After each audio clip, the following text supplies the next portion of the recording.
What's up, guys? Today we've got another home theater speaker setup going into the theater.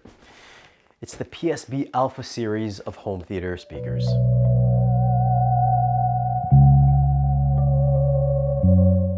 Today we're going to be starting off with the smaller models, the Alpha P5s. These are going to be relegated for surround duties. So we've got 7 channels all set up. These are going to be the side surrounds and the back surrounds. And here we've got a different kind of arrangement. We've got a 5 1/4 inch mid woofer, and then we've got a 3/4 inch aluminum tweeter. This is actually ferrofluid cooled, which I think is going to be the same across the board for the front, left, and rights and the surround speakers. So it is fluid cooled, which means hopefully this will keep it from sounding very harsh and tinny and give it more of a smoother response. On the back, it is ported. You get your 5-way binding posts here. And as far as the frequency response, this particular guy goes down to about 55 hertz. 55 to 21K, I believe. And yes, the tweeter goes on the bottom. It does not go on the top. Next up is going to be the PSB center channel speaker, which is the C10. Very similar to the P5 bookshelf speakers. The surround channels, you get the same kind of thin metallic grill, and then we get the same drivers, the same 5 1/4 inch, and the same 3/4 inch ferrofluid tweeter. This one also goes down about 55 hertz. So it should match pretty well with the P5s. Next up, we are going to be checking out the tower speakers, which are the Alpha T20s. I know what you're thinking if you're looking at this box next to me. For tower speakers, these are pretty small. Same thing, the black vinyl wrapping. You get your 3/4 inch tweeter, dual 5 1/4 inch woofers, and on the back, this is bi-wireable. Again, the 5-way binding posts. It has the little gold jumpers, and it is a ported design as well. This tower goes down to, I believe, 38 hertz.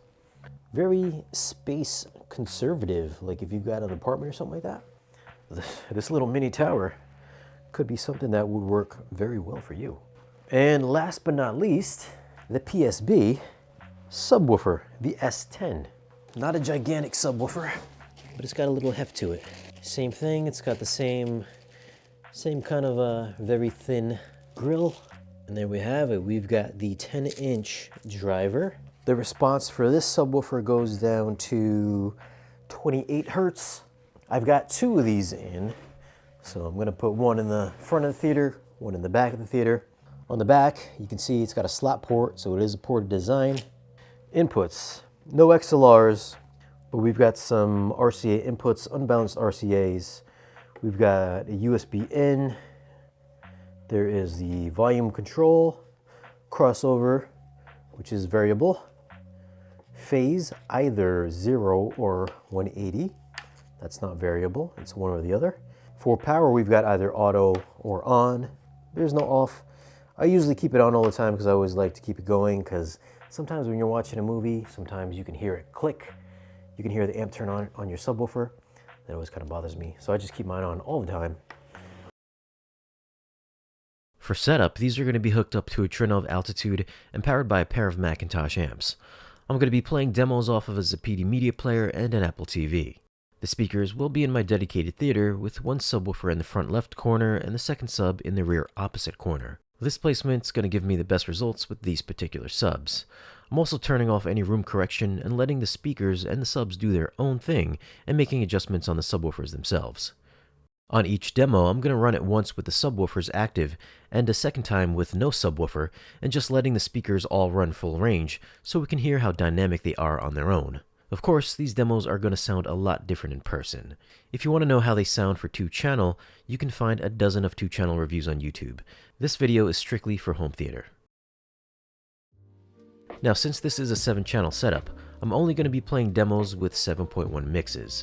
First up is one of my favorite movies, Collateral on 4K Blu-ray. This particular scene I find has good ambiance and a large sense of space that happens inside of a large building, then moving outside into the busy city streets. The music also adds to that with some low-level rhythmic bass.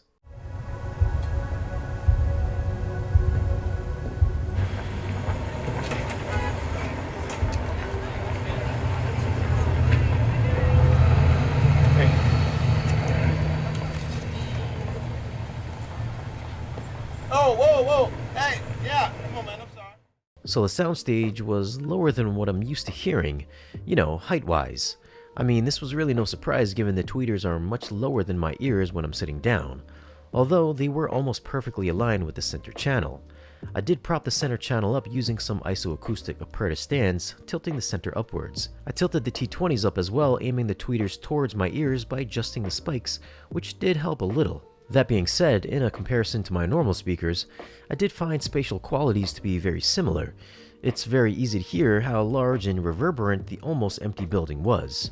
There's Tom's footsteps, some light chatter from the people passing by that kinda sounded distant but still very distinct as the effect moved across the front three channels. Now once Tom opens the door, the city comes to life and fills the surround channels with the same tonal quality as the front speakers. As far as picking up the sound of cars driving by, horns, and people walking, I felt there was more air from the aluminum tweeters over the soft dome tweeters in my B&Ws. This made for a really convincing immersive feel from all 7 speakers. Since I was running all the speakers full range, I found the towers could put out a surprising amount of bass for their small size. The music that plays at the start of the clip is low in volume, but you can feel a little pressure down low, or at least you're supposed to. The towers running full range without the subwoofers gave me a little boom up front, but not enough to fill my space. That's where the subwoofers come in.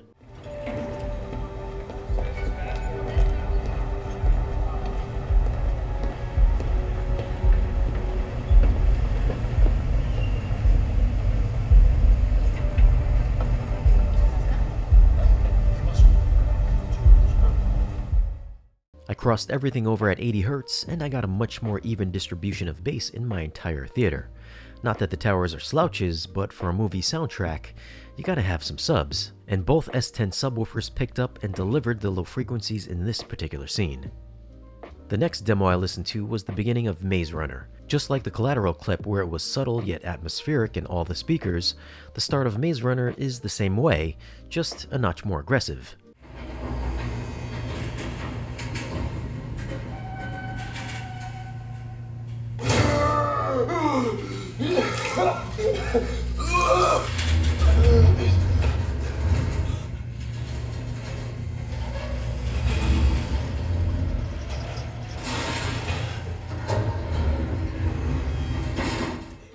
Now, this is just a 7-channel setup with the back speakers placed about a foot above ear level and the side channels at ear level, so there's no height speakers.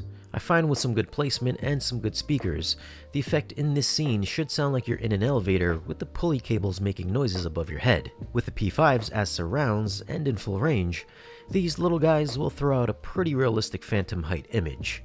There's even a pig snorting in the back channel, which sounds kinda creepy.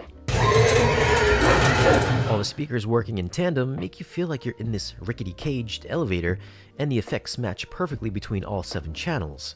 Having all the speakers running full range, all the mid-bass bumps and bangs come through with some pretty good punch, but you are missing the lowest rumble that the towers aren't picking up.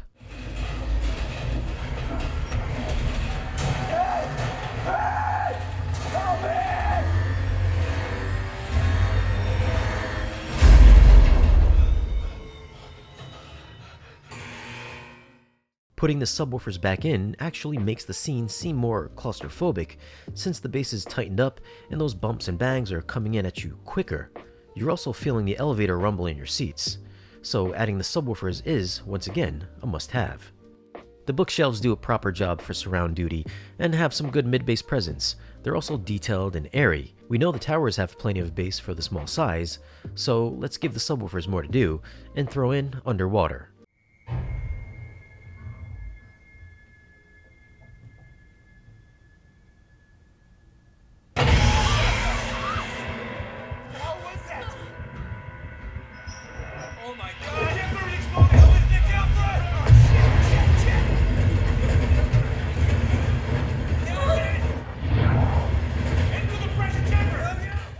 This movie's got some crazy bass. It's got an awesome mix with awesome atmosphere with creepy underwater monsters banging around in each surround channel. From the start of the demo, it probably sounds okay from your TV, but in person, without a subwoofer, these speakers alone isn't doing this scene justice. I also feel even with the center channel running full range, it's light in the bass department, so voices lack that deeper, chesty quality that I've heard from larger centers. I mean, it's a small speaker and you're likely never going to run it without crossing it over to a sub, so it's not too big of a deal. Dialogue is still clear even when pushed really loud, and timbre matches the rest of the speakers, which is one of the most important things.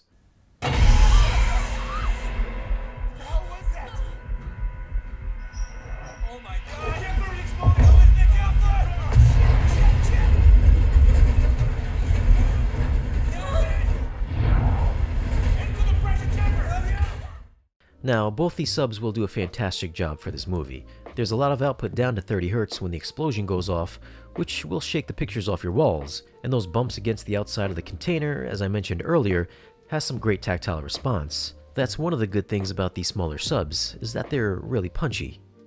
And lastly, I've got to give the S10s the subwoofer test. You all know what it is, it's Edge of Tomorrow.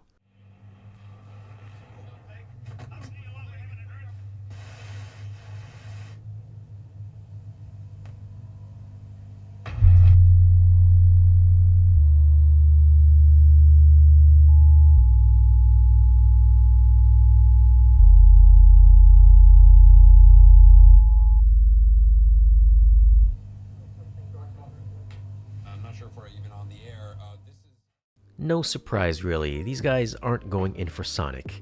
They actually stop just before all the low notes hit, so you can feel safe knowing that they're not going to blow up if you're pushing them too hard. Now, I did take a few measurements in my room I got with the subwoofers by themselves. Keep in mind that the response that I got was from my main seat in my room. In your room, it's likely going to be very different. So this was crossed at 80 Hz, that's why you're seeing the drop right here. I got some good extension down to 30 Hz, which is about what they're spec'd at, and this is without any room correction applied.